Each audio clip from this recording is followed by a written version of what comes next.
Hello நண்பர்களே, பஞ்சாயத்து 2 நாளில் கொஞ்சம் குஜுகலமாக இருக்கான்ல, அது யார் என்னன்றது இதுக்கு முன்னாடி இந்த மூஞ்சி ஃபஸ்ட் டைம் பார்த்தீங்கன்னா ஒரு ஃபாலோ பண்ணி வச்சுக்கோங்க. உங்களுக்கு ஃபுட்பால் டாக்ஸ் வந்துக்கிட்டே இருக்கும்.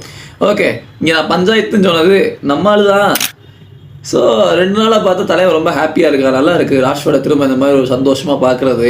அவனுக்கு வேறு பார்சிலோனாவில் வந்து 14ஆம் நம்பர் கொடுத்துருக்காங்க. 14ஆம் நம்பரோட ஹிஸ்ட்ரி எடுத்து பார்த்தா பார்சிலோனாவில் நல்ல நல்ல தரமான பிளேயர்ஸாக வச்சுருந்துருக்காங்க. அதுலேயும் வேறு தம்பி சொல்லிட்டான், எனக்கு வந்து ஹென்றி வந்து என்னோடய ரோல் மாடல் அப்படின்னு சொல்லி ஒரே வெடியை வெடிச்சிட்டான். ஸோ எனக்கு என்ன தோணுதுன்னா, இந்த போன சீசனில் ஆண்டனி மாமா மாதிரி ராஷ்வர்ட் இங்கே சைன் ஆகி பெருசாக பொழந்துட்டானா மேன்யூ ஃபேன்ஸ் தற்கொலை படிப்பானுங்க தானே. என் ஃப்ரெண்டும் மேன்யூ ஃபேன் இருந்தான்.